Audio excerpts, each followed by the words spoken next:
जनप्रतिनिधि कहीं ना कहीं भ्रष्टाचार में लिप्त हो जा रहे हैं। ये जनहित में उचित नहीं है।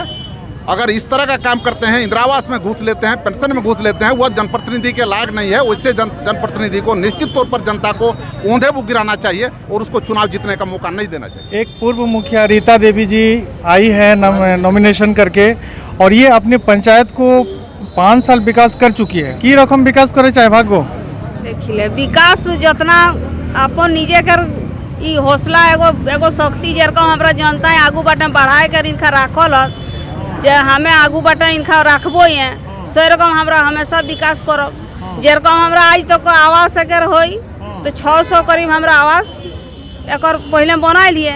450 शौचालय जे भेलै, कुआँ फुआँ जे उस लंद फंद उला छाड़ा उला रिपेयरिंग जे भेलै से एक बाद यदि हमरा जनता चाह तो हमरा उनका करे जहाँ जनता हुआ सब कुछ, जहाँ जनता हुए जीत हो तो जहाँ जनता हमरा दिले। हमरा बड़ी शिकायत पाओ ये पंचायत है कि जे व्यक्ति के घर बने के चाहिए ओकर नहीं बने छाड़ी माने एगो ढलाई वाला घर बनी जाए।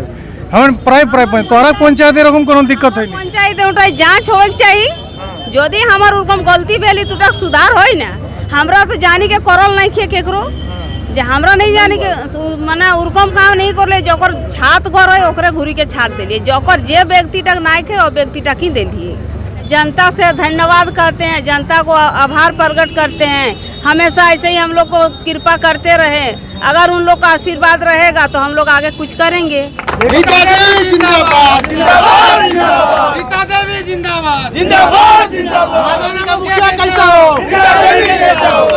त्रिस्तरीय पंचायत चुनाव जो है निश्चित तौर पर जमीनी स्तर के जो जनता है उस जनताओं को सारी सुख सुविधा मुहैया कराने के लिए राजीव जी का सपना था कि हम जमीनी स्तर के आदमी को कैसे आगे बढ़ावें। इसलिए पंचायती राज व्यवस्था उन्होंने लागू किए और निश्चित तौर पर पंचायत चुनाव होने के बाद जनता की अपेक्षाएं को जो जनप्रतिनिधि चुनाव जीत कर जाते हैं उनकी अपेक्षाएं को पूरा करना चाहिए। लेकिन पंचायत में जो रिश्वतखोरी का मामला चरम पर है उनको लेकर क्या कहिएगा? हम आपकी बात नहीं कर रहे हैं लेकिन हर पंचायत से ये शिकायत आ रही है। नहीं, आपका कहना 100% सही है कि जो जनप्रतिनिधि जीत रहे हैं जनप्रतिनिधि कहीं ना कहीं भ्रष्टाचार में लिप्त हो जा रहे हैं। ये जनहित में उचित नहीं है। अगर इस तरह का काम करते हैं, इंदिरा आवास में घूस लेते हैं, पेंशन में घूस लेते हैं, वह जनप्रतिनिधि के लायक नहीं है। वैसे जनप्रतिनिधि को निश्चित तौर पर जनता को औंधे मुँह गिराना चाहिए और उसको चुनाव जीतने का मौका नहीं देना चाहिए। उस प्रतिनिधि को औंधे मुंह गिराना चाहिए, ये बहुत बड़ी बात है। भैया आप लोग अपने अपने पंचायत में गांव की सरकार को चुनने जा रहे हैं और अच्छी तरह से देख लीजिए कि कौन आपकी बात को सुनता है और कौन नहीं सुनता है और कौन कैसा करता है। कम से कम आपका व्यक्तिगत जो है कि मेल मिलाप भी होना बहुत ज़रूरी है। अच्छा, और एक बात बताइए हमको कि पंचायत में जिस व्यक्ति को लाभ मिलना चाहिए उस व्यक्ति को लाभ नहीं दिया जाता है, जबकि एक माने समर्थ व्यक्ति को लाभ दिया जाता है। उसको लेकर क्या कहिए? देखिए, उसके लिए प्रक्रिया जो है पूर्व में सूची बना था, अगला सूची बना, उसके बाद कहीं ना कहीं केवल उसमें जनप्रतिनिधि दोषी नहीं है। जो सूची बनता है उस सूची को कहीं ना कहीं सरकार की तरफ से उसको मान लीजिए कि ऐसी कर दिया जाता है। जैसे हर पंचायत में 400 450 आपको आपका आवास प्लस में नाम दिया गया, उसमें से मुखिया के अनुशंसा के अनुकूल जो व्यक्ति को होना चाहिए उसमें वैसे लोग का चयन नहीं हुआ और जिला में बैठकर या प्रखंड में बैठकर वैसे लोग का नाम काटा गया जो माने निम्न स्तरीय आदमी थे जिनको लाभुक बनना चाहिए।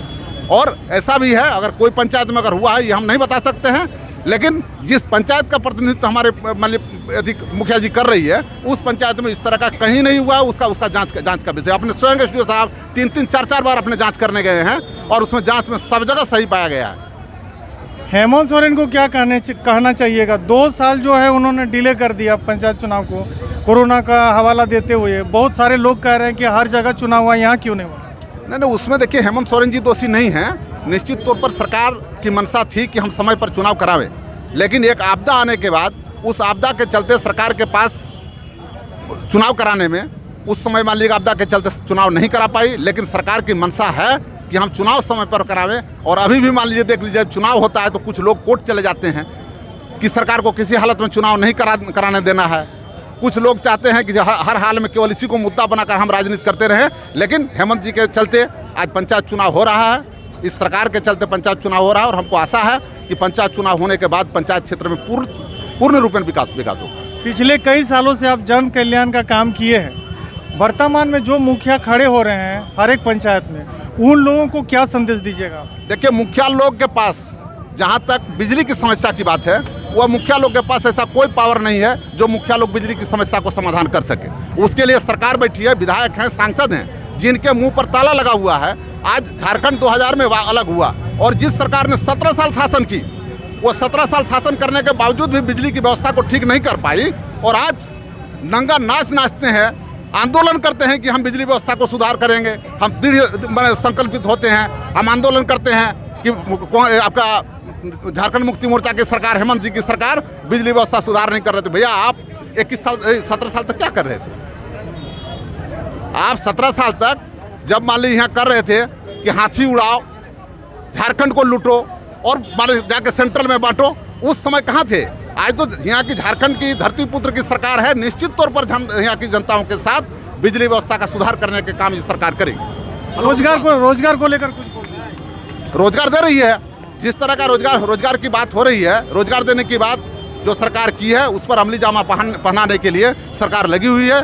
और 5 लाख नौकरी को लेकर लोग सवाल उठा रहे हैं, उन लोगों को क्या कहिएगा? नहीं, 5 लाख लोग लग रही है, उसके लिए निश्चित तौर पर सेंट्रल सरकार दोषी है। 2014 के बाद उन्होंने कहे थे कि हर साल हम 1 करोड़ जनताओं को रोजगार देंगे, नौजवानों को रोजगार देंगे। आज कहाँ गई रोजगार? सारे जो सरकारी व्यवस्था है, तो सरकारी व्यवस्था को बेचकर अपने सरकारी खजाना भरने का काम कर रही है और पूरी तरह से सरकार को आपको मान लीजिए कह रही है कि आज हमारे पास रोजगार नाम का कोई चीज़ नहीं है। आज रोजगार के लिए कहते हैं वो तो जुमला था, हमने जुमला दिए थे। जो जुमला देने वाले आदमी को अगर सरकार वोट देती है, जनता वोट देती है, तो देश की यही स्थिति होगी।